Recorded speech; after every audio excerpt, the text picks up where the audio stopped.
Buenas noches, chicos, ¿qué tal? Buenas noches. ¿Qué tal? A ver, vamos a esperar un ratito a sus demás compañeros, pero en un ratito avanzamos con lo que se tenga que ver en este día. Me parece que hoy toca respiración celular.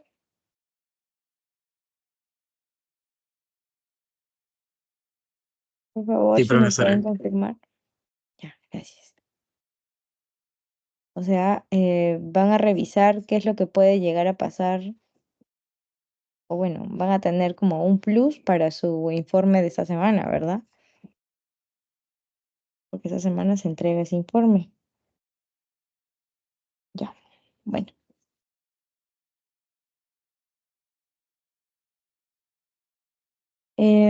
Bueno, este repaso es en realidad para que ustedes brinden sus preguntas y yo pueda pues quitarles algunas dudas, ¿no? Pero a veces a algunos de ustedes les gusta que de nuevo se haga la clase, entonces quisiera saber, al menos con ustedes, dos, cuatro, seis, siete personas que están acá, qué es lo que desean, ¿no? ¿Desean llegar a brindar preguntas o a tener un repaso rápido de lo que hemos tenido anteriormente en el PPT? O sea, porque se supone que deben estar fresquitos. La clase ha sido hace una semana.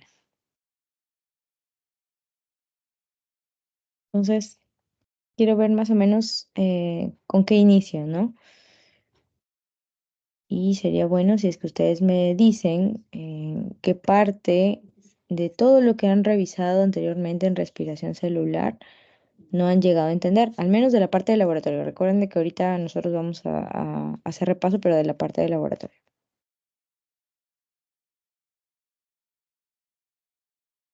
Ok, nadie. Ya, bueno. En todo caso, ya que no hay consultas, voy a ir pasando entonces las diapositivas para que podamos repasar un poquito. A ver, voy a compartir.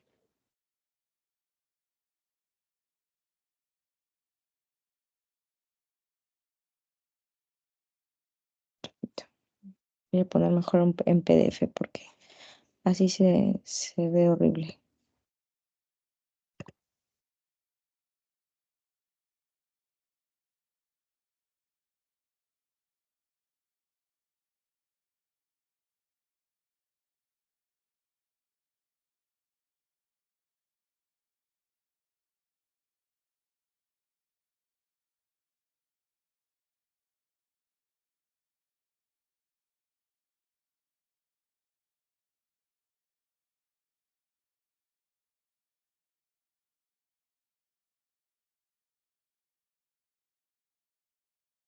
Mm.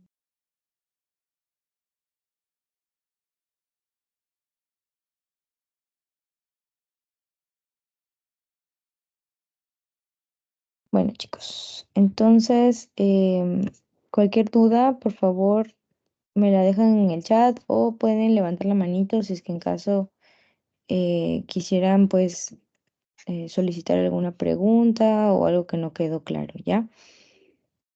En el caso de respiración celular, la semana pasada vimos varias cosas, ¿no? En este caso hablamos como que una introducción bastante amplia de lo que vendría a ser respiración como tal, ¿no? Entonces íbamos o fuimos utilizando un microorganismo eucariote, ¿no? En este caso el organismo eucariote se llamaba Saccharomyces cerevisiae, ¿no? Una levadura.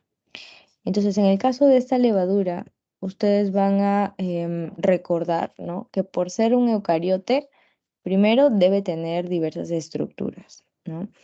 Entonces, un eucariote llega a tener núcleo, ¿verdad? Llega a tener citoplasma, llega a tener su membrana, todo lo que requieren en este caso. Pero además tiene mitocondria, ¿verdad? Entonces, Si tenemos mitocondrias, se puede llegar a generar una respiración celular, pero de un tipo en específico. Si pueden, por favor, vayan respondiendo qué tipo, ya sea por el chat o de manera directa. ¿Qué tipo de respiración creen ustedes que hará una levadura?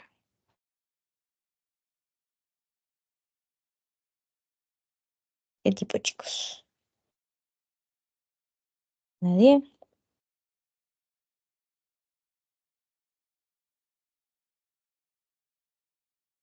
No, a ver. Bueno, por ahí alguien está escribiendo. Ok, ya, muy bien. Mencionan por ahí, Carla nos dice, Carla, ay, creo que sí, sí me acuerdo de ti. Em, de una respiración aeróbica y una respiración anaeróbica. De hecho, sí, puede llegar a generar ambos tipos de respiración, ¿verdad? Por el hecho de justamente tener mitocondria, puede llegar a generar una respiración aeróbica, ¿verdad? Y obviamente también generar una respiración anaeróbica. Entonces, vamos a hablar un poquito sobre ello. De hecho, ahorita vamos a ver qué diferencias hay entre estos dos tipos de respiración, ¿no? Tanto aeróbica como la anaeróbica, que en este caso es llamada fermentación, ¿ok? Entonces, en clase habíamos hablado de que hay varias diferencias. Una de ellas es justamente la presencia o la ausencia de oxígeno, ¿no? Entonces, si es que uno pues solicita en exámenes, ¿no?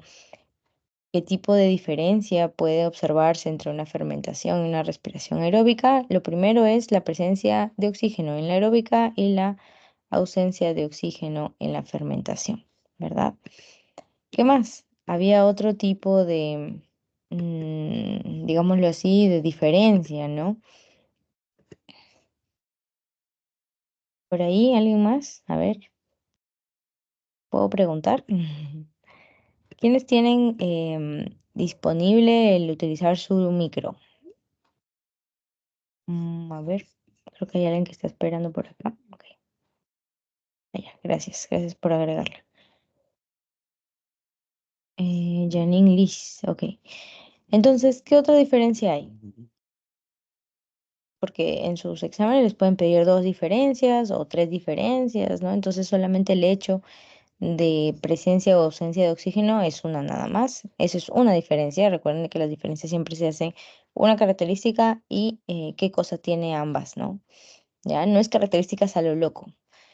Entonces, producción energética. Ok, si hablamos de una producción energética, ¿quién de los dos podría llegar a tener mejor producción energética? Siempre la aerobia, ¿verdad? Entonces tendríamos en este caso con respiración aeróbica una producción de ATPs muchísimo mayor que en una fermentación. Específicamente como 36 a 38 ATPs, ¿verdad? Mientras que en la fermentación no es tanto, es bien poquitito, ¿verdad? Esa es otra diferencia, muy bien.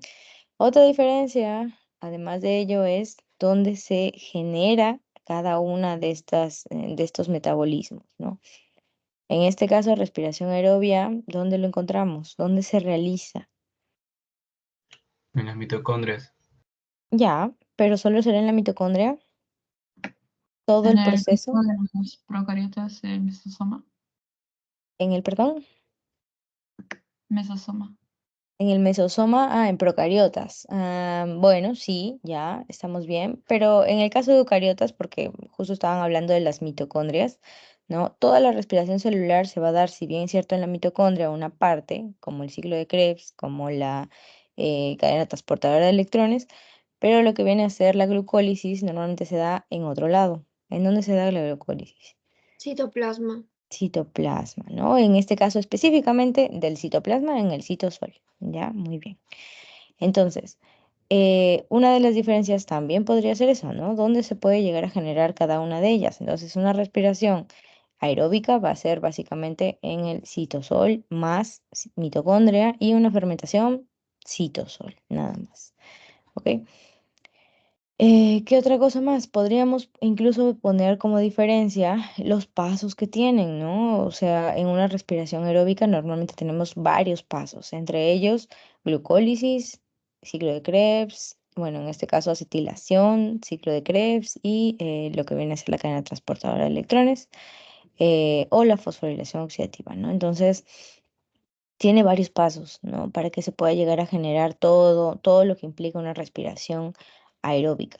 Pero en la fermentación no tiene tantos pasos, ¿no? Tenemos bien poquitos, súper reducidos y casi todos en este caso, pues de una o máximo dos enzimas, ¿no? Entonces, hoy día justo vamos a hablar de ella. De hecho, en la fermentación nosotros podemos llegar a tener dos tipos, ¿verdad? Estos dos tipos, ¿cuáles son? Una fermentación que genera alcohol y una fermentación que genera, por ahí, ¿alguien? Ácido láctico. Ácido láctico. Entonces tenemos, ¿no? Ácido láctico y etanol como posibles productos de alguna u otra fermentación. Entonces tenemos fermentación láctica y tenemos fermentación alcohólica. Ya hay que reconocer esto de aquí también. Ok, entonces, en el caso de lo que vimos en clase, la Saccharomyces cerevisiae era primero una levadura. Las levaduras están dentro del grupo de los hongos, ¿ok? Y Saccharomyces cerevisiae, a pesar de que es unicelular, a pesar de que es solamente de una célula, se considera una eucariota porque tiene sus mitocondrias, ¿ok? Por ende, como mencionaban por ahí hace rato, podríamos llegar a generar cualquiera de los dos tipos de respiración, ya sea la aeróbica o la anaeróbica, ¿ok? Sin embargo, en el caso de la práctica, nosotros quisimos llevar, ¿no? a esa levadura a generar una fermentación, no a una respiración aeróbica, ¿no? Entonces, específicamente, la fermentación que quisimos realizar era la fermentación alcohólica, ¿sí? Entonces, ¿cómo haríamos para que esa célula eucariota, ¿no? De los dos caminos que tiene para generar una fermentación aeróbica y una fermentación anaeróbica, se bloquee uno y genere solamente la fermentación? ¿Cómo llegaríamos a generar esto? Quitando la presencia de oxígeno. Exacto, quitando la presencia de oxígeno.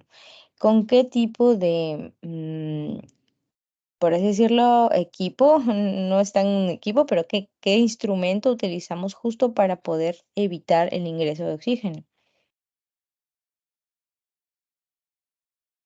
¿Se acuerdan de cómo se llamaba? El respirómetro. El respirómetro artesanal, ¿verdad? Entonces, en ese caso, ese respirómetro lo que hacía era poner ese tubito, no, voltearlo, ¿se acuerdan? Y en otro tubo más grande, y lo que haces al voltearlo es básicamente no dejar pasar el oxígeno que pueda llegar a haber. Entonces, de esta manera bloqueamos el ingreso de oxígeno a esa levadura y simplemente la levadura bloquea también su respiración aeróbica y se va para su alternativa, que viene a ser la fermentación. Entonces, ahí empezamos a generar una fermentación alcohólica, ¿ya? Eso solamente para que vayan recordando qué cosa es esto. Por otro lado, te mencionan ahí que hemos utilizado antimetabolitos. Entonces, en los exámenes normalmente te preguntan cuál es el antimetabolito que se utilizó en la práctica. ¿Qué antimetabolito han utilizado, chicos? ¿Tienen el nombre por ahí? El NAF, ya, pero el nombre completo porque muchas veces simplemente me Fluoruro ponen de NAF. sodio. Cloruro con C. Fluoruro, Ah, fluoruro. ya. Fluoruro, muy bien. ¿No? Y eso es otro de los errores comunes. Siempre me ponen cloruro de sodio y el cloruro de sodio no es, ¿no? Es otra cosa, es básicamente sal, entonces no. Ya es fluoruro de sodio. Entonces, el fluoruro de sodio viene a ser un antimetabolito bien importante. ¿Por qué? Porque este fluoruro de sodio, ¿a quién va a secuestrar? ¿Alguien sabe cuál es el fundamento de este fluoruro? ¿Alguien ya hizo su informe? Iones, iones de calcio. Ya, No, iones de de magnesio, de calcio. magnesio. ¿De magnesio era? Ah, de magnesio, muy bien. ¿Y qué cosa será esos iones de magnesio? Un catalizador para la enzima enolasa. Ya, sí, tiene esa función, ¿no? Tiene la función de ayudar a una enzima, muy bien, pero tiene un nombre en específico. El hecho de ser una molécula inerte, ¿no? Que ayuda justamente a una enzima a activarse, se le llama también co, ¿co qué? Cofactor. ¿ya? Entonces vamos a bloquear normalmente en este caso al magnesio, bloqueándolo, hacemos de que esa enzima no tenga su cofactor y al no tener el cofactor esa enzima simplemente se vuelve, ¿no? Inactiva. Al inactivarse, la enzima ya no funciona y por ende hoy día vamos a ver en qué parte de, el proceso de respiración puede llegar a generar el bloqueo, ¿ya? Entonces, el antimetabolito que hemos estado hablando hace rato, el fluoruro de sodio, lo que normalmente va a realizar es justamente, o bueno, lo vamos a utilizar, ¿no? En lo que vienen a ser las pastas dentales. No sé si ustedes habrán visto su pasta dental, pero en ellas, atrás, en los ingredientes, suelen llegar a ponerlo, ¿no? Fluoruro de sodio. Y a un pequeño porcentaje en específico. Entonces, ese pequeño porcentaje es suficiente como para que nosotros podamos evitar, ¿no? Que se dé justamente una respiración, ya sea una fermentación o una respiración aerobia, ¿ok? Eh, y en un ratito les voy a explicar el por qué. ¿Correcto? Entonces, ese fluoruro de sodio lo que va a ayudarnos es a disminuir el metabolismo de los microorganismos que pueden estar en la parte bucal, ¿no? Justamente si es que está en nuestra pasta dental, sirve para ello. Y los microorganismos, al no tener un metabolismo aerobio o fermentación o cualquiera de los dos en realidad, ¿no? Puede conllevar a la muerte, ¿no? O sea, sin ATP lo que vamos a observar es justamente que se pueden llegar a morir, ¿no? Entonces, básicamente, si estamos hablando de procariotas, ¿no? Las procariotas, de hecho, sí pueden llegar a generar fermentación, pero también pueden llegar a generar el otro tipo de respiración, porque también hay bacterias aeróbicas y bacterias anaeróbicas, ¿ya? Entonces, ese compuesto es considerado nuevamente un antimetabolito. ¿Ok? Entonces, vamos a recordar un poquito sobre ese metabolismo celular que les mencionaba. La glucosa, de por sí, nosotros la podemos llegar a almacenar en forma de glucógeno en el hígado, ¿no?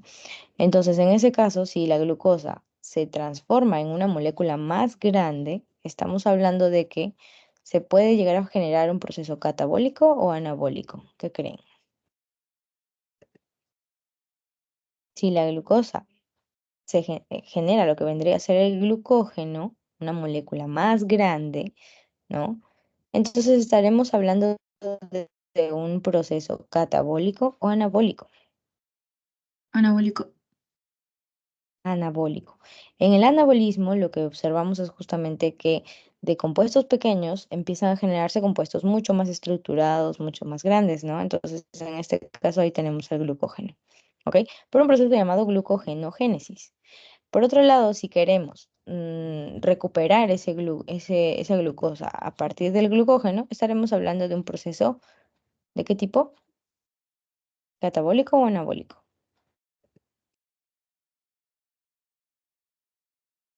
Catabólico. Catabólico, de degradación, ¿verdad? Entonces eso es lo que estamos esperando realizar, ¿ya? ¿Con qué? Con un proceso que en este caso se va a llamar glucogenólisis. Glucogenólisis. Ya, pero en un rato creo que no se puede reescribir acá. Creo que sí. Ya. Ok, entonces una vez teniendo la glucosa, ¿no? Una vez teniendo la glucosa, vamos a poder llegar a generar ya el proceso de respiración, ¿correcto? Entonces yo les voy a mostrar, a ver dónde está. Voy a poner con otro color para que se vea mejor. Entonces, la glucosa, una molécula que en este caso es bastante importante para el inicio de todo el proceso, ¿no? Va a ser considerada como eh, tiene un nombre en este caso, ¿no? Todas las reacciones siempre tienen un nombre. En este caso, pues tenemos como alternativa, a ver, yo les voy a dar las alternativas, ustedes me van a decir, ¿ok? Tenemos sustrato, tenemos metabolitos, ay, ¿qué es esto? Tenemos metabolitos, tenemos enzimas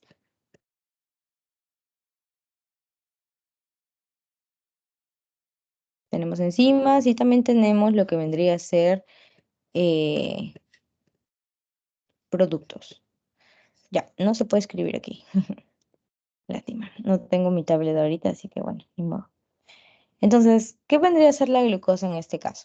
Un sustrato, un metabolito, una enzima, un producto. ¿Qué cosa vendría a ser? Sustrato. El sustrato, ¿verdad? Entonces tenemos como sustrato a la glucosa, ¿no? En la glucosa, si es que nosotros quisiéramos degradarla, un proceso degradativo, se consideraría como un proceso catabólico llamado glucólisis, la lisis de justamente un carbohidrato, ¿no? En este caso, la glucosa. Si la glucosa se corta, ¿no? Vamos a tener aquí varios pasos más. De hecho, la glucosa puede llegar a tener varios metabolitos, ¿no? Que justamente son creados a partir de la ayuda o con la ayuda de varias enzimas, ¿no? Y que al final me va a generar como producto, ¿no? Piruvato o ácido pirúvico y además ATPs, ¿no? En este caso, 2 ATPs netos. ¿Ok? Entonces tenemos aquí el piruvato y una vez que tenemos el piruvato posterior a la glucólisis, ese piruvato tiene dos opciones, ¿no? Si tenemos oxígeno en esa célula, pues el piruvato va a llegar a generar una respiración aeróbica, ¿no? Ingresando a lo que vendría a ser la mitocondria y ahí generando todo el ciclo extra que requiere, como por ejemplo la acetilación, el ciclo de ácido cítrico, que es igual que el ciclo de Krebs, ¿no? Y después la cadena transportadora de electrones. ¿Ok? En ese proceso se da una producción de ATPs bastante alta, mientras que si es que el piruvato, en este caso, no llega a tener la presencia de oxígeno, simplemente se va a quedar en el citosol y vamos a empezar a generar lo que viene a ser la fermentación. ¿Ok? Entonces, en el caso del metabolismo celular, aquí se ve muchísimo mejor, ¿no? En donde justamente el piruvato con la ayuda del oxígeno puede llegar a acetilarse, a generar el ingreso al ciclo de Krebs, generando moléculas que guardan electrones, ¿no? Con este caso, con una presentación de NADH, FADH y toda la cosa. Y cada uno de esos electrones después va a servir como bombas, ¿no? De electrones que van a impulsar a que se forme ATP por medio de la fosforilación oxidativa o también en este caso la cadena transportadora de electrones. Entonces, todo esto es un proceso bien larguito, ¿no? Y que si quisiéramos pues llegar a quizás detectarlo, ¿no? Por nuestros métodos, sería un poquito más difícil que lo que hicimos en clase, ¿ok? Entonces, en clase nosotros hemos tratado de realizar, ¿no? La cuantificación de una respiración anaeróbica, que vendría a ser la fermentación. Entonces, el piruvato, si es que no hay oxígeno, tiene dos opciones, ¿no? Puede llegar a generar ácido láctico o puede llegar a generar etanol, ¿no? Normalmente los que generan etanol suelen ser estas levaduras que ya hemos hablado anteriormente y se llaman Saccharomyces cerevisiae. He escuchado a veces que hay profesores que preguntan, ¿no? ¿Cómo se llama el microorganismo que vamos a utilizar en la clase? Y muchos no saben cómo se llama de manera completa Saccharomyces cerevisiae, ¿ya? O me parece que también lo consideran como Cerevice, ¿no? Pero para que ustedes lo escriban bonito, Cerevisae, ¿no? Para que se acuerden, ¿ok? Entonces, de hecho, nuestras células, las células musculares, también pueden llegar a generar fermentación, pero en este caso fermentación láctica, ¿no? Y esta fermentación láctica básicamente se da cuando nosotros generamos un ejercicio bastante fuerte y obviamente en esa zona va a quedarse sin oxígeno, entonces nuestras células van a empezar a generar fermentación láctica. Pero no son las únicas. Esa fermentación láctica puede llegar a ser producida también por los lactobacilos, unas bacterias bastante interesantes, de hecho, no es que em, sean tan raras, de hecho nosotros en nuestro cuerpo las tenemos de manera natural, al menos las mujeres, ¿no? En lo que vienen a ser las secreciones vaginales, o bueno, en esa zona, ¿ya? Entonces, los lactobacillus lo que hacen es justamente pasar el ácido pirúvico a ácido láctico. Y este ácido láctico, por ser ácido, ¿no? El pH que puede llegar a generar este ácido láctico es bastante bajo. Y es por eso de que en las zonas como por ejemplo en la vagina, ¿no?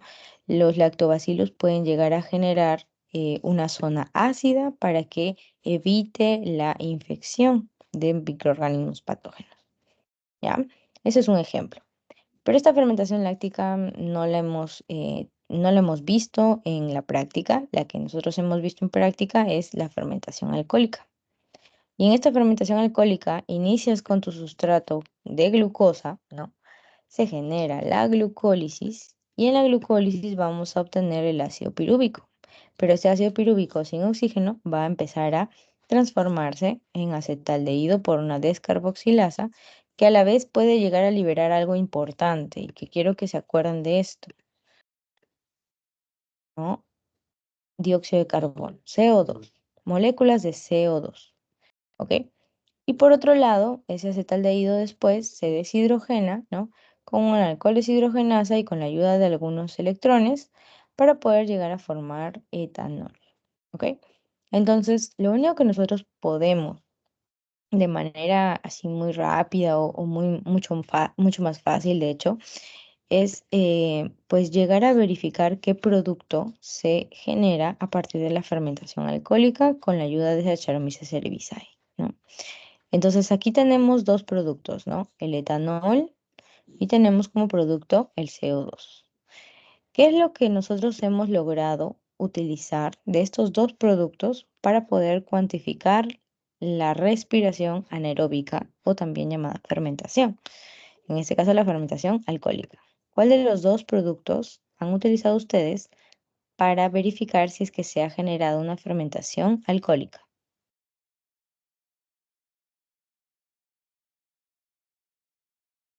¿Alguien? Muy bien, dióxido de carbono. ¿Y cómo se han dado cuenta que se ha formado dióxido de carbono? El dióxido de carbono es una molécula que en realidad no la puedes observar, ¿verdad? Entonces, ¿cómo la has podido observar en el experimento?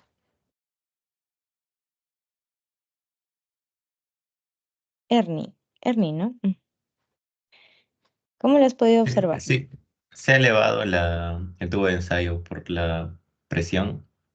Ajá, muy bien. Entonces, se genera este tipo de gas, ¿verdad? Este CO2, pero como está tan tapado, ¿no? Lo que va a generar es justamente un levantamiento, en este caso, del tubito, ¿no? Y ese tubito, cuando se levante, ¿no?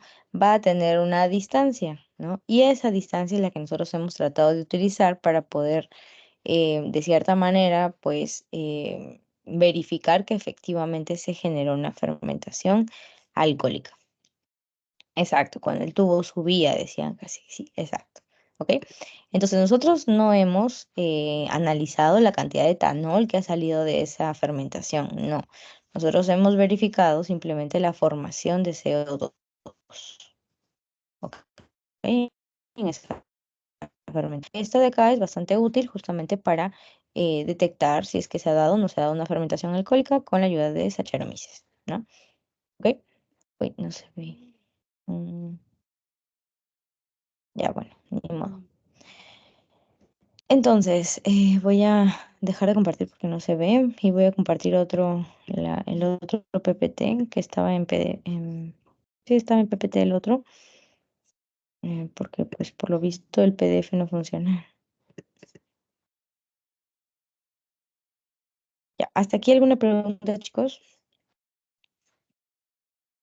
Ya sabemos por qué vamos a utilizar la levadura, ¿verdad? Ya sabemos cómo vamos a forzarla a generar una fermentación. Y ya sabemos en este caso qué es lo que vamos a medir, porque es un producto de justamente la respiración que requerimos observar en el experimento. Ok, entonces vamos a seguir.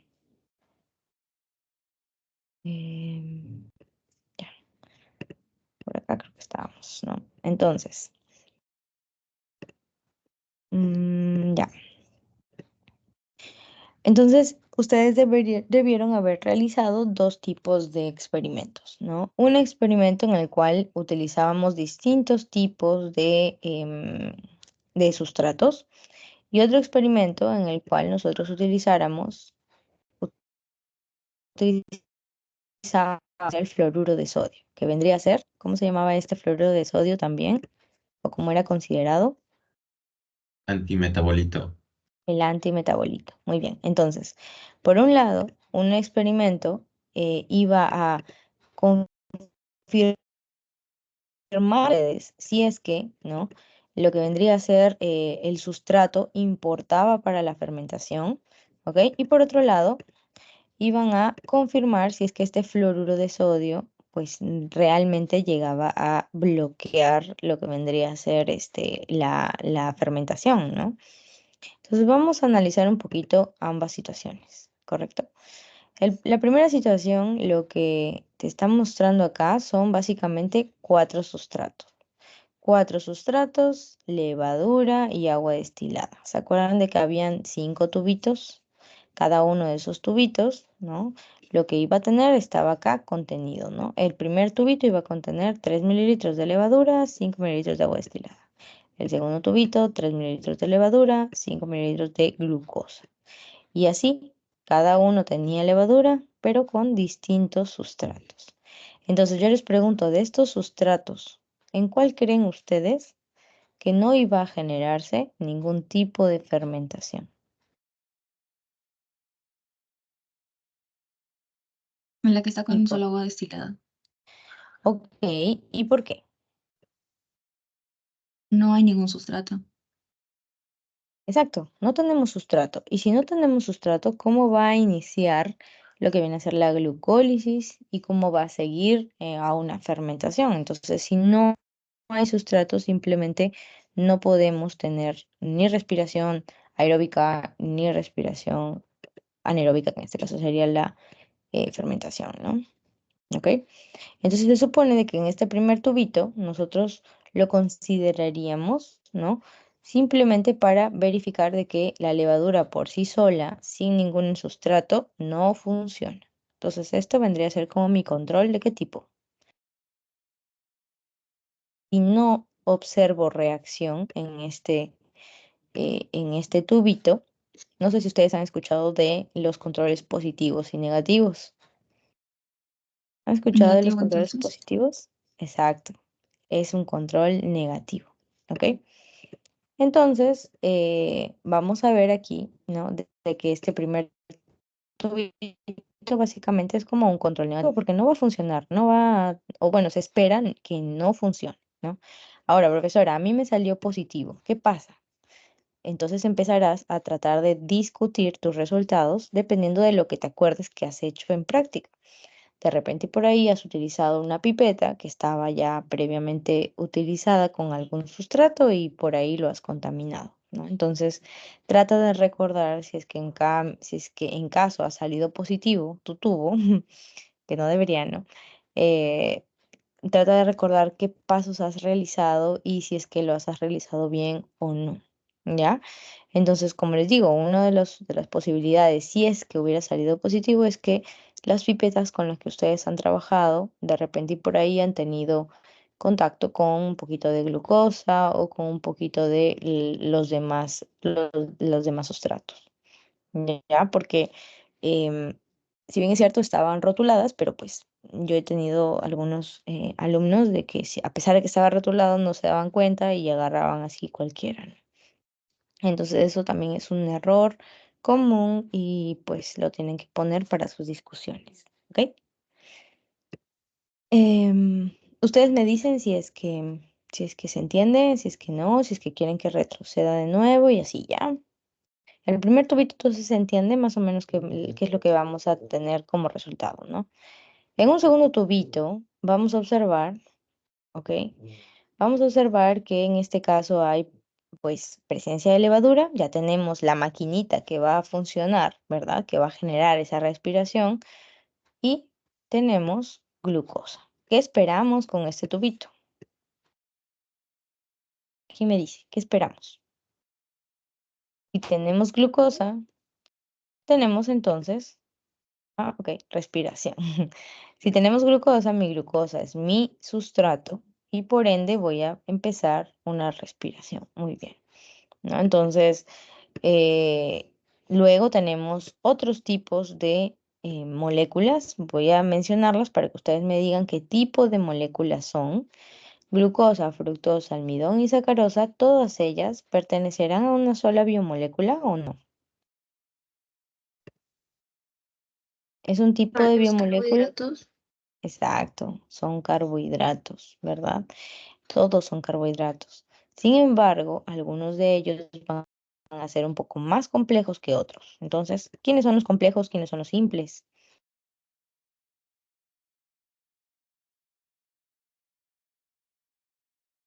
¿Habrán complejos? ¿Habrán simples?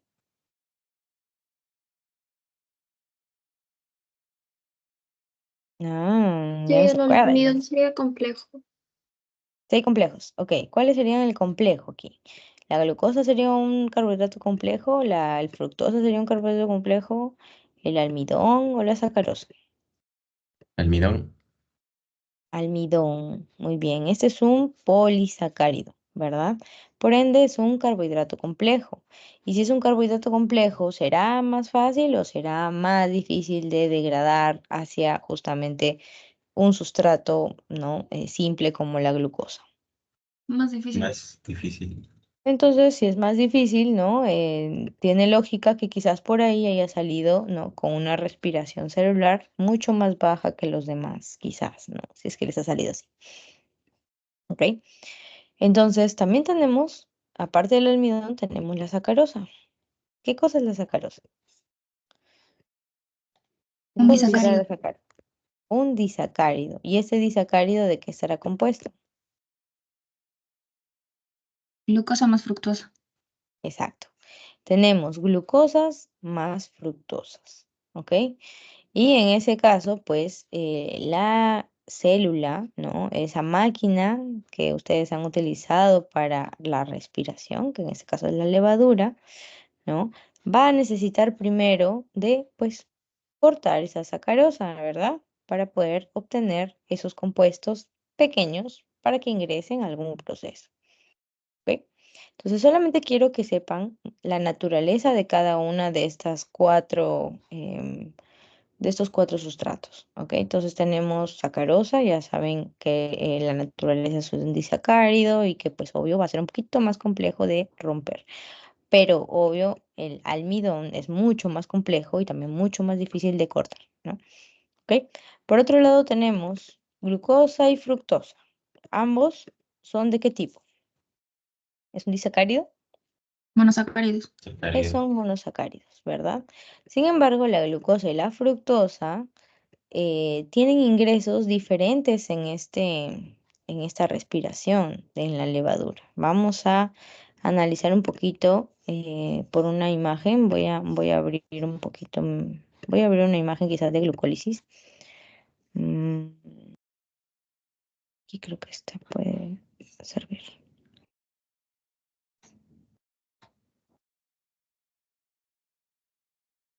Mm,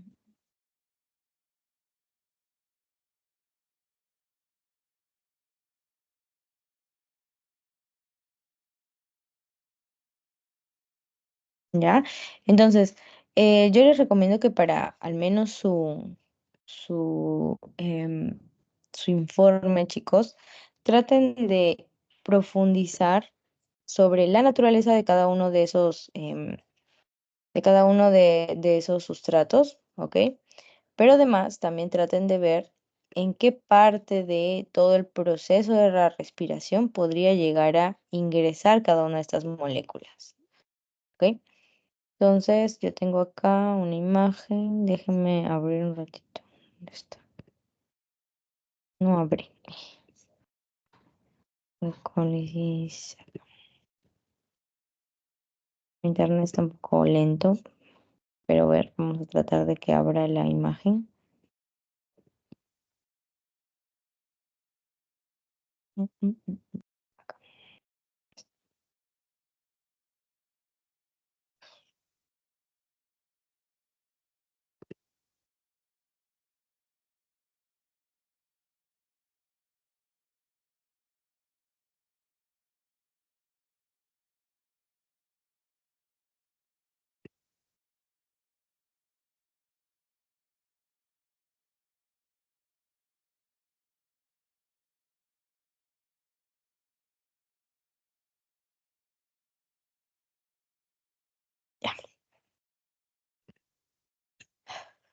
Bueno, a ver, quizás vamos mencionando cuáles han sido sus resultados para por ahí discutir un poquito, ¿no? De hecho, la glucosa y la fructosa, por ser monosacáridos, se espera pues que por ahí sea mucho más fácil, ¿no? De que se genere una fermentación completa. Recuerden acá que la fermentación debería incluir glucólisis completita, ¿verdad? Y después ese piruvato llegar a generar justamente el etanol, ¿ok? Todo eso debería ser la fermentación alcohólica. Y eso es lo que estamos tratando de detectar aquí, ¿ok? Entonces, ¿qué es lo que podemos llegar a ver? Voy a dejar de compartir y a compartir el otro que tengo por acá,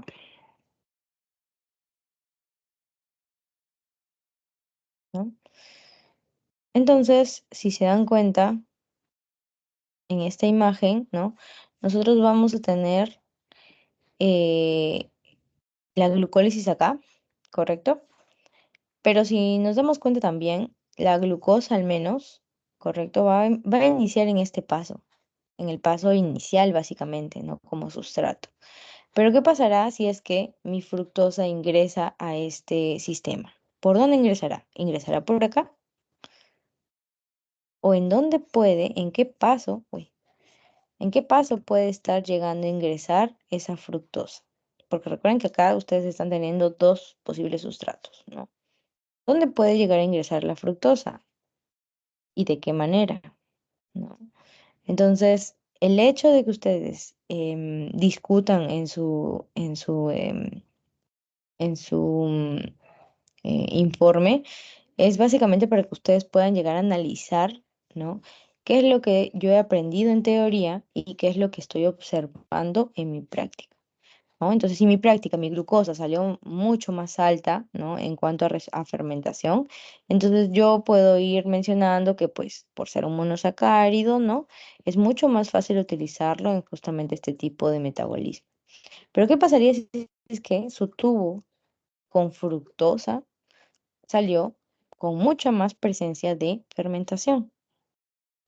Esa fructosa, con el solo hecho de quizás llegar fosfatada, ¿ok? ¿Puede ingresar en esta zona o no? Imagínense que esa fructosa se ingrese con un fosfato, que la levadura pueda llegar a ponerle ese fosfato en este carbón, ¿no? En este lugar.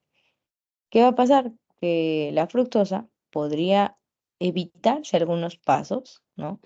Y empezar desde aquí hacia adelante todo lo que vendría a ser la glucólisis y posteriormente la fermentación, ¿no? Entonces, si es que evitan pasos, obviamente también va a ser mucho más rápida, ¿no? Todo el ciclo que se va a empezar a generar con esa fructosa. Entonces, si es que ustedes han obtenido un resultado mucho mayor en fructosa, traten de buscar información de cómo se puede llegar a obtener esta fructosa 6-fosfato a partir de una fructosa y menciónenlo justamente en sus discusiones. ¿Ya? De repente a ustedes les ha salido la fructosa mucho más alta que la glucosa, a algunos otros les va a salir la glucosa quizás más alta que la fructosa, y todo dependerá también de cuánta cantidad yo le he puesto. ¿Ok? Entonces, traten de verificar ello. ¿Se entendió esta parte de dónde ingresa cada uno en el metabolismo que les estoy mencionando? Ahí me mandan fotos, gracias. A ver. Ya, entonces ahí tenemos unas fotitos, no sé si la pueden observar en el chat, ¿no? Y en el chat observamos que el tubo 2, que es de glucosa, sí has generado un incremento de lo que viene a ser este CO2, ¿verdad? Que obviamente indicaría de que sí ha habido fermentación. Por otro lado, el 3, que en este caso nuestro tubo 3 viene a ser el de fructosa, es muchísimo más alto. De hecho, pobre tubo creo que se ha salido todo, ¿verdad? Entonces, aquí sí le ha salido justamente como lo que les menciono, ¿no? Que pues la fructosa en este caso ha generado muchísimo más fermentación y su discusión en el informe debería justamente mencionar por qué la fructosa da mucha más fermentación que esa molécula simple llamada glucosa. Entonces yo ya les he estado dando una pizza, ¿no? No les voy a dar todo porque obviamente ustedes tienen que tratar de averiguar también, pero traten de verlo por ese lado, ¿no? El hecho de dónde llega a ingresar la fructosa dentro de todo el sistema de la glucólisis y de la fermentación, ¿ok? Por otro lado, miren el almidón, pues yo lo observo y veo que no hay, o quizás no, sí, no sé, de repente un poquito, ¿no? Un poquito de producción de CO2, pero es bien bajita, ¿no? Luego la sacarosa, por otro lado, también ha generado fermentación y en este caso, pues recuerden, si es que tenemos una sacarosa con una fermentación bastante alta, empiecen a desdoblar la información. Es un disacárido y este disacárido está compuesto de esto y esto, ¿no? Y estos compuestos pequeños monosacáridos pueden ingresar en tal lugar para la glucólisis y este otro en este otro lugar. Y por ende, si son dos moléculas, quizás pueda llegar a generar mejor fermentación. Entonces, podría ser, ¿no? Podría ser una buena buena discusión para su informe. Ok. Y por último, ¿qué es esta? El 5 era sacarosa. ¿Y el otro qué es? Porque acá veo tubito uno, tubito 2, 3, 4, 5 y los otros tubitos que no tienen número. Ese es el problema no, cuando no rotulan. Profesora, son los antimetabolitos. Ah, ya, ah, ya. Y como es que yo leo mentes. No, es que estaba al revés. ¿Cómo así? O sea, el nombre está para el otro lado de para el lado de la pizarra. Ah, ya, ok, ok. Ya, ya, gracias. Asumo que este es tu antimetabolito tubo 1, tubo 2 y tubo 3. Los demás no se ven. Sí, Ya. Ok, entonces, si hablamos de los antimetabolitos, ahorita vamos a comenzar a quizás discutir un poquito, ¿ya? Pero quiero que se entienda qué es lo que se espera de ustedes para buscar, ¿no? La información en cada uno de esos sustratos. ¿Se entendió hasta aquí? sí. Ya, gracias. Entonces, vamos a ir viendo el otro lado, el otro experimento. Voy a dejar de compartir y a compartir justamente en nuestro PPT. ¿Ok? En el PPT con con la experiencia de los efectos de los antimetabolitos, acá lo que vamos a usar es solamente un tipo de antimetabolito. El antimetabolito que vamos a usar es básicamente el fluoruro de sodio. Pero, ¿qué es lo que está cambiando aquí? ¿Alguien me puede decir qué es lo que cambia, qué es lo que varía?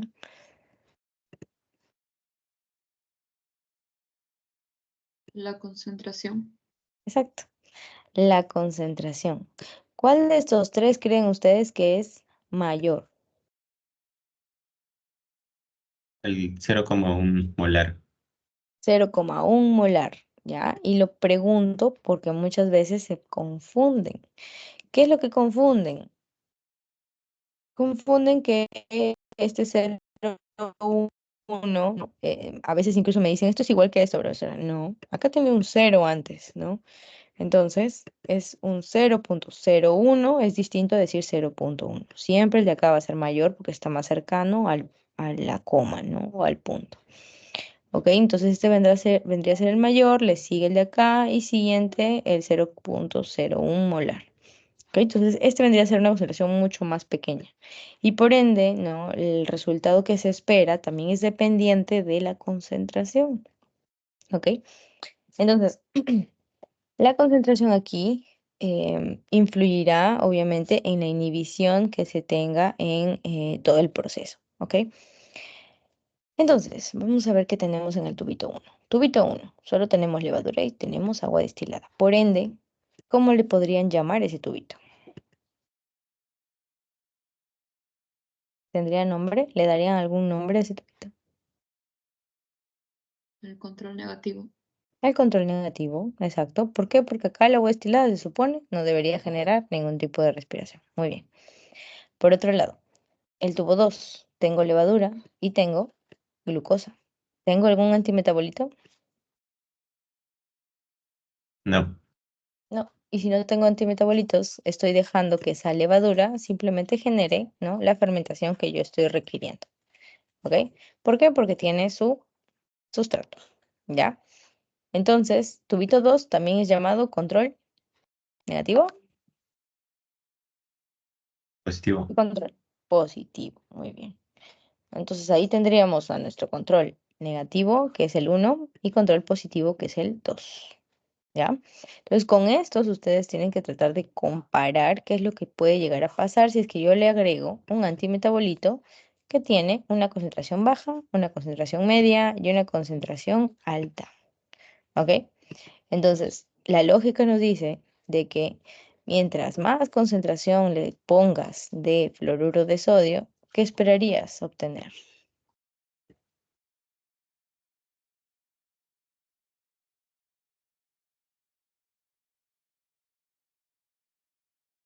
¿Qué esperaríamos obtener si es que le ponemos más concentración de fluoruro de sodio o también llamado antimetabolito?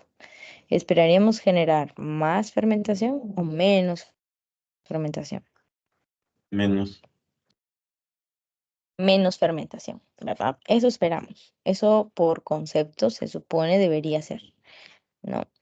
Y por ende, acá también tenemos otro, ¿no? Si tenemos, si esta concentración disminuye, pues debería también ir disminuyendo la inhibición de la fermentación. ¿Con quién lo voy a comparar? Lo voy a comparar con mi control positivo. Mi control positivo debería ser lo máximo a lo que llega, ¿no? Sin embargo, si yo le pongo los antimetabolitos, pues voy a empezar a también analizar si es que ese antimetabolito llega a dañarlo o, bueno, en este caso inhibirlo, ¿no? ¿Ok? Entonces, eso es lo que se espera normalmente con el fluoruro de sodio. Ahora, ¿qué es lo que hace el fluoruro de sodio? ¿O qué es lo que podrían utilizar aquí para discutir, ¿no? Si ustedes obtienen una inhibición bastante amplia de la fermentación acá y la inhibición se reduce y se reduce dependiendo de la concentración, ustedes pueden empezar a mencionar, ¿no?, de que es básicamente por la concentración. Pero también pueden discutir qué es lo que puede llegar a inhibirse con este fluoruro de sodio, ¿ya? Entonces, se dice de que este fluoruro de sodio va a generar una inhibición en una específica enzima. ¿Cómo se llamaba esa enzima?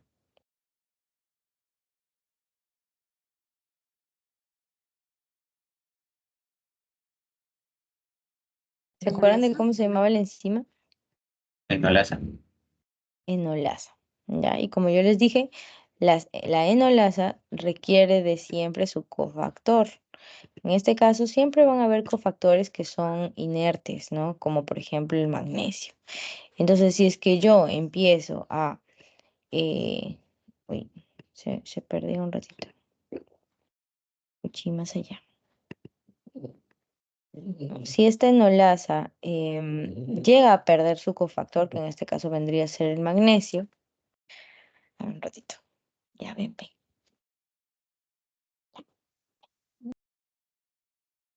Perdón, tengo mi perrito acá y me molesta para que la tape. Ya, entonces como les mencionaba, si es que la enolasa requiere de un cofactor, ese cofactor es la que le da, la que lo activa básicamente, ¿no? Entonces, si es que llegamos a sedimentar, o bueno, en este caso precipitar, se le menciona, ¿no? Si llegamos a precipitar el magnesio, también podemos llegar a dejar inactiva a esa enzima, ¿no? Ahora, ¿dónde se encuentra la enolasa? ¿En qué parte de todo el proceso que hemos visto anteriormente? ¿Se llegará a encontrar aquí, en esta fermentación alcohólica como tal? O sea, se llega a encontrar en el proceso de cambio de ácido pirúvico a acetaldehído y a etanol. No, ¿verdad? Estas son las enzimas y no, estas no son enolasas. ¿Dónde va a estar la enolasa entonces? Va a estar en el proceso de la glucólisis. Ya, ahorita les voy a mostrar nuevamente esa imagen que vimos hace rato para que ustedes lo puedan llegar a observar. A ver.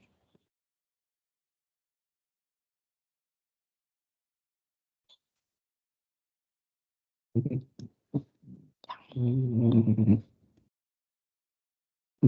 está?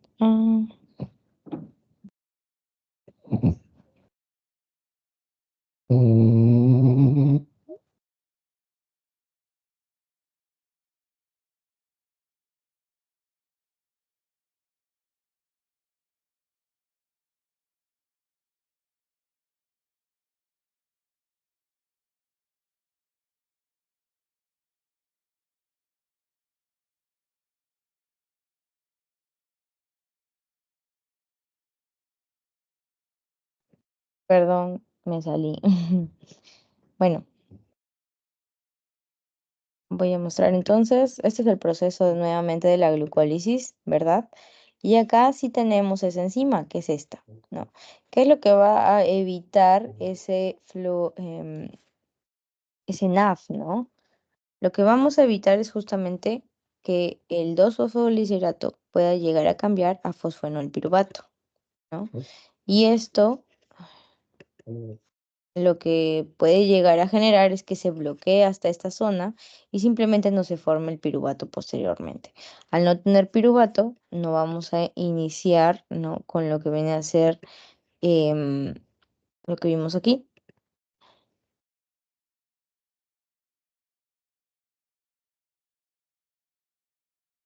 No vamos a poder llegar a generar toda esta fermentación alcohólica, porque básicamente no vamos a tener piruvato, no se va a descarboxilar, por ende no va a generar lo que viene a ser acetaldehído y finalmente no va a poder generar etanol posteriormente, ¿no? Entonces, el hecho de cortar a todo el metabolismo desde un inicio, ¿no?, pues puede conllevar a que también se corte o bien la respiración aeróbica o bien la fermentación, ¿no? En este caso, como estamos tratando de observar la fermentación, pues también vamos a ver que se inhibe ello, ¿no? Justamente porque está inhibiendo el primer proceso, que es la glucólisis, que es común en ambos, ¿no? ¿Ok? Entonces, en sus discusiones, chicos, yo sí les recomiendo llegar a mencionar justamente de qué manera puede influir este fluoruro de sodio, ¿ok? Dentro de lo que viene a ser esta fermentación, mencionando justamente que dependiendo de la concentración se espera tener una mayor o menor inhibición de acuerdo a ello, ¿no? ¿Ok? Entonces, los tubitos se supone, ¿no?, al compararlos con el control, este debería ser muchísimo menos que el control, este a la mitad y este pues un poquito menos que el control positivo. Y eso vendría a ser básicamente todo, ¿no? Si tienen alguna duda con respecto a sus resultados, es la hora de que lo mencionen, ¿no? Ya sea por el chat o abriendo sus micrófonos para poder conversarlo. Entonces, ¿alguna duda? ¿No? ¿Todo claro entonces? ¿Sí? ¿No? Profe, Sara, una pregunta. Dime. Por ejemplo, si mi fluoruro de sodio de 0.01 me salió más que mi control positivo de la glucosa, ¿qué podría poner ¿Me en mi salió discusión? más que el control positivo que la glucosa? Sí.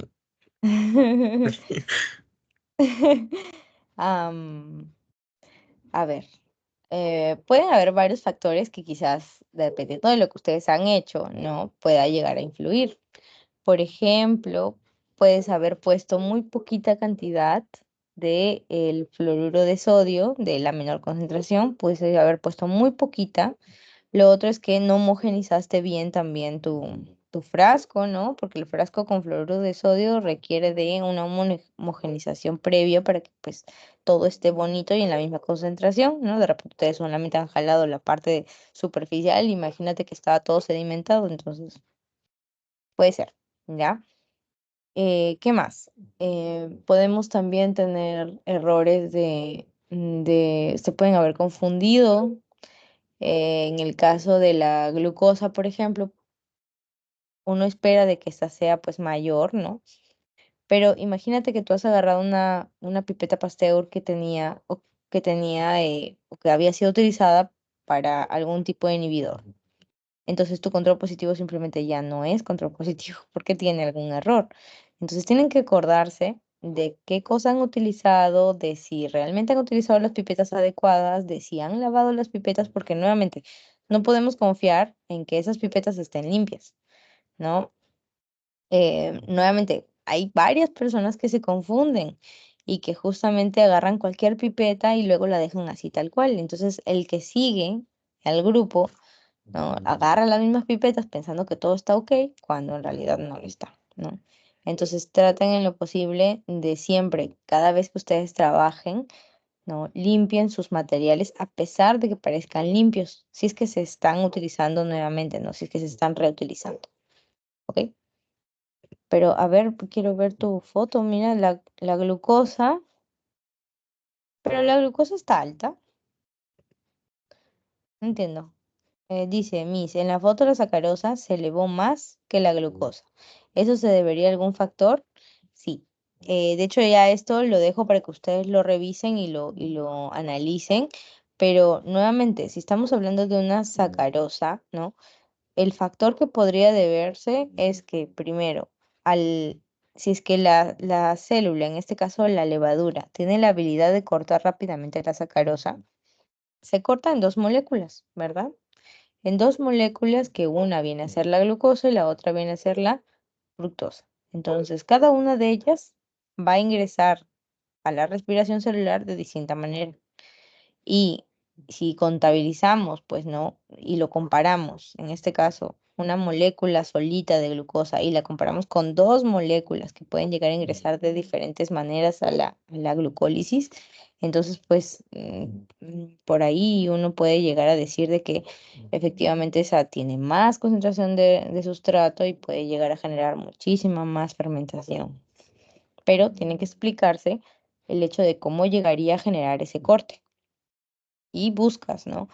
Puedes buscar, por ejemplo, que si la Saccharomyces cerevisiae tiene la habilidad de cortar sacarosa y con qué enzimas también, ¿no? Como para que tú por ahí empieces a contar todo el cuentito de cómo pudo haber sido. Esto es una inferencia, chicos, ¿ah? Ustedes no lo están confirmando, no están confirmando ese proceso, pero sí están tratando de discutir lo que podría conllevar a tu resultado, ¿ok? Y eso es lo que se trata, ¿no? Se trata de que ustedes puedan llegar a profundizar en algunas cosas, a ser tipo detectives, ¿no? Para ver qué es lo que puede haber pasado o qué es lo que de repente yo he hecho mal para que me salga un poquito distinto, ¿no? ¿Ok? Ya. ¿Algo más? Profesora, Dime. ah, ¿la temperatura del agua que pusimos tendría algo que ver para el aumento de eso o no? ¿Sí? Claro que sí, claro que sí. De hecho, eso también puede ser parte de sus discusiones. ¿Por qué? A ver. Ustedes saben de que las enzimas normalmente trabajan o tienen factores que influyen en su buen trabajo, ¿no? En este caso, las enzimas, la mayoría, no, están asociadas a una temperatura ideal y a un pH ideal, ¿no? Entonces, la temperatura de una célula, en este caso de una Saccharomyces, si bien es cierto, ella puede crecer a temperatura ambiente, pero le gusta más las temperaturas tibias, como en este caso 37 grados a la que le hemos puesto, ¿no? Em, Obviamente este 37 grados lo hemos puesto a la mala, no lo hemos estado midiendo ni nada y pues es una temperatura que quizás al inicio puede haber estado muchísimo más alta, ¿no? Y que después ha ido disminuyendo porque pues el frío hace de que también disminuya la temperatura de esa agua, ¿no? Pero la enzima tiene que tener su temperatura ideal para poder llegar a trabajar adecuadamente. Si no tiene la temperatura ideal, simplemente esa enzima no funciona. No va a generar fermentación, no va a generar todo el proceso, ¿ya? Eso sí, sí o sí también lo tienen que mencionar en su discusión. Obviamente no lo que estoy diciendo, no, sino ustedes citando a libros, a artículos científicos que justamente avalen lo que están mencionando, ¿ya? Ustedes van a tener como apoyo lo que les estoy mencionando, pero no van a poder utilizarlo como fundamento, ¿ok? El fundamento aquí es sobre alguien que efectivamente lo publicó y lo ha mencionado. Eso tienen que buscarlo, ¿ya? Pero sí, el agua tibia, en este caso 37 grados, debería ser la temperatura ideal para que tanto las enzimas de la Saccharomyces cerevisiae funcionen y a la vez que la Saccharomyces cerevisiae esté en un ambiente bonito para empezar a crecer. Recuerden que cuando uno crece o se desarrolla, requiere un lugar bueno, ¿no? Un lugar ideal para uno. Entonces, si es que ella no está en temperaturas adecuadas, simplemente no va a querer o no va a necesitar de realizar una fermentación o una respiración celular. No le va a interesar porque no es su ambiente ideal. Pero una vez que está en su ambiente ideal, todo su metabolismo va a estar al 100%. Y eso es lo que se trata de llegar con esa temperatura. ¿Se entiende? Sí, Profesora. Entonces es para el crecimiento de la célula, ¿verdad? Para que la célula esté bien y esta es, como les dije, la fábrica, ¿verdad? Pero también es para que sus enzimas estén en la temperatura ideal, porque nuevamente las enzimas necesitan de factores importantes. pH y temperatura siempre van a requerirse para que funcionen bien, para que trabajen bien. ¿Alguna otra consulta?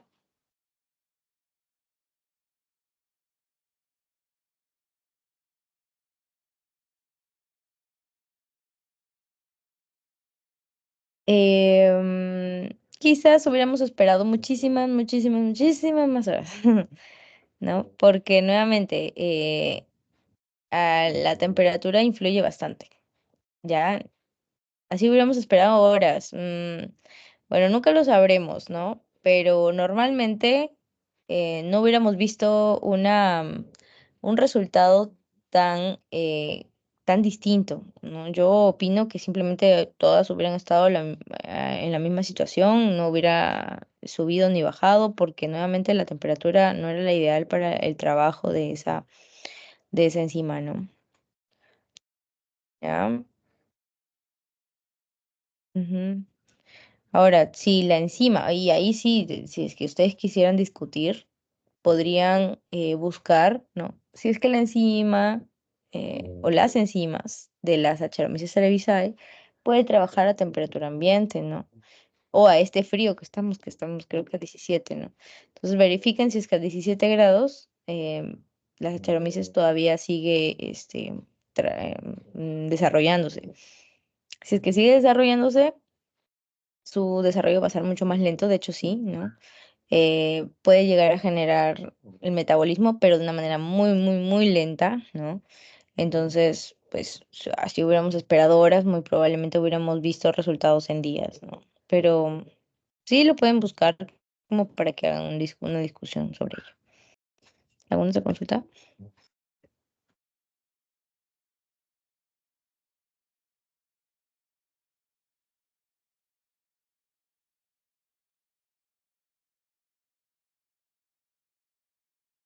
Sí, lo esperado es que, pues, si la enzima no tiene la temperatura ideal, no funcione. ¿M? Eso es lo esperado. Ya, ahora que yo haya esperado horas y horas y días para ver si es que eso es verdad. No lo hemos hecho, no hemos hecho el experimento. Pero sí, al menos en el tiempo en el que hemos estado en el laboratorio, si lo hubiéramos dejado así a temperatura ambiente, no hubiéramos visto nada, ¿no? Recuerden de que las enzimas a su temperatura trabajan bien y son las catalizadoras. ¿Y qué cosa es catalizador? Que mejora la reacción de la transformación del sustrato a un producto, ¿no? Entonces, no sé si han visto que a veces hay unas líneas, ¿no? O un flujo de trabajo de el sustrato, ¿no? Para transformarse en producto y como que se demora un montón de tiempo. Pero con la ayuda de la enzima, esa transformación a producto es súper rápida, ¿no? Entonces, sí o sí la requieren para justamente esos procesos metabólicos. Ya. Entonces, chicos, si no hay nada más, no hay otra pregunta, nos quedamos acá. Eh, y, y nada, creo que hasta ahí nomás. Ok, Santiago, dime. en mi discusión tendría que hablar de cada uno de los tubitos, ¿no? ¿Cómo así? ¿Quieres sea, mencionar? tendría que hablar el porqué de cada reacción de cada tubito, o solamente de alguno. De algunos? Yo opino que deberían ser de los más importantes que observes. De hecho, los 5 son importantes, ¿no? Porque uno es tu control negativo y tienes que explicar el por qué, uno es tu control positivo y tienes que explicar el por qué, y los otros simplemente quizás, si es que estamos hablando de los antimetabolitos, hay que juntarlos quizás, ¿no? Y mencionar, bueno, pues este salió más o este salió menos justamente por la concentración y explicar el fundamento de por qué inhibió, ¿no? Pero sí puedes utilizar los 5, por ejemplo, en la parte de sustratos, ¿no? Porque ahí sí cada uno es importante a su manera. Entonces, sí o sí tienes que explicarlos. Ujú. ¿Quieren una buena nota para ese informe? Pongan todo lo posible para que su profesor observe de que han tratado de buscar información y que han profundizado, ¿no? Ujú, Profesor, una pregunta. ujú. Usted me había mencionado que podíamos profundizar un poco más sobre cada componente, se podría decir. ¿A qué se refiere con eso? Componente. Ah, de repente lo del sustrato. Bueno, en Sí, cuanto a la glucosa, la fructosa, o sea, claro. tenemos que profundizar más en sus componentes o Sí, o sea, recuerda de que la glucosa y la fructosa puede llegar a ingresar a la glucólisis de diferente manera. Entonces, a lo que voy es que ustedes traten de profundizar de qué manera podría llegar a ingresar cada una de esas moléculas a ese ciclo, o en este caso a ese metabolismo, ¿no? Entonces, no va a tener el mismo ingreso, ¿ah? ¿No? Una va a ingresar al inicio, otra va a ingresar en algún ladito, ¿no? Y por evitarse pasos, muy probablemente genere una mejor fermentación o un mejor producto, ¿no? En menos tiempo. Entonces, eso es lo que tienen que profundizar, ¿no? ¿Qué cosa pasa con cada sustrato, en dónde ingresa, ¿no?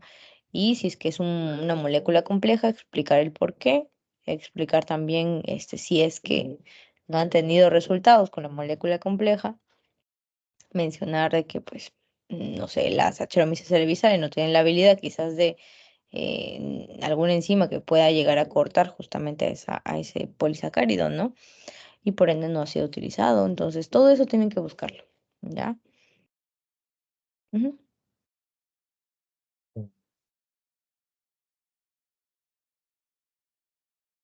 ¿Alguna otra Profesora, pregunta? al Ujú. inicio, sobre las diferencias, dijo que en la respiración aeróbica se daban en citosol, ¿verdad? Ajá. No, o Y sea, la... la de no, citosol, la aeróbica se da en ambos lados, ¿no? Citosol porque necesitas de la glucólisis y después ciclo de Krebs y lo que vendría a ser la cadena transportadora de electrones en mitocondrio. ujú. ¿Y Ujú. la anaeróbica dónde se da? En el También ahí, citosol. también. Ah, No, ya. en el citosol. Todo. O sea, esta no ingresa a la mitocondria, se queda solamente afuera. Ujú. Ok, profesor. Ya. Entonces, ¿alguna otra consulta?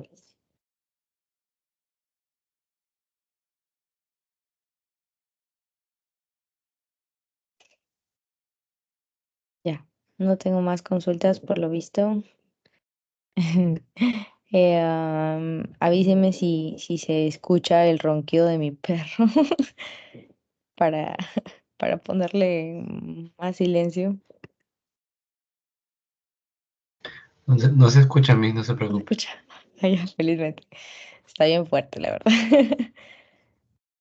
Pero ya, bacán.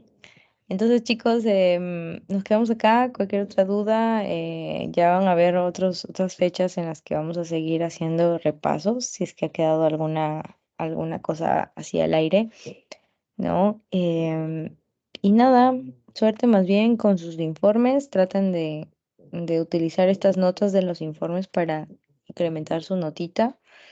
Y los pasitos también son importantes, ¿no? De aquí ya vamos a entrar a lo que vendría a ser extracción de ADN. Entonces, eso es una religión, ¿ah? Eso es creer de verdad en algo que no ves, pero que se supone vamos a extraer. ¿Ya? Entonces, Mucha fe. Nada más. Cuídense, chicos. Nos estamos viendo. Bueno, con los que tengo clase, ¿no? Con los demás, pues un gusto. Hasta luego, chicos. Gracias. Buenas noches, profesora. Hasta luego, mil Gracias. gracias. Gracias, profesora. Hasta luego. Gracias. Hasta luego. Gracias. Dime mancha. ¿Mancha? No, mancha. Ujú. Ah, me confundí, profesora, pero ya que estamos, al momento de poner los tubos, y taparlos, al voltearlos, eso tiene que ver con el proceso de homogenizado, ¿verdad? ¿Cómo? ¿Te refieres a que cuando lo Al volteas voltearlos. el tubito chiquito y se queda al revés? Ajá. Ah, tú no has llegado al inicio, se nota. Disculpe, profesora. ¿Has llegado al inicio, Ernie? Sí, sí, sí. ¿Sí? ¿No has escuchado entonces? Bueno, el hecho de voltearlo, ¿ok? Y de generar que simplemente el contenido esté tapado, hace de que no ingrese oxígeno. Y si no hay oxígeno, la levadura está forzada a generar fermentación, porque recuerda que una levadura, como es una eucariota, puede llegar a generar cualquiera de las dos situaciones, tanto aeróbica como anaeróbica. Entonces tenemos que obligarla, sí o sí, a que genere fermentación. ¿Cómo la obligamos? Tapándole el oxígeno con ese respirómetro. Y el respirómetro lo que hace es justo voltear el tubito para que no ingrese aire, ¿no? Y simplemente todo lo que está ahí adentro pueda llegar a generar ese proceso de metabolismo. Para Ah, eso ya. es. Sí, entiendo. Muchas gracias, profesora. Ujú. Ya, listo. Nos vemos entonces, chicos. Gracias. Hasta luego.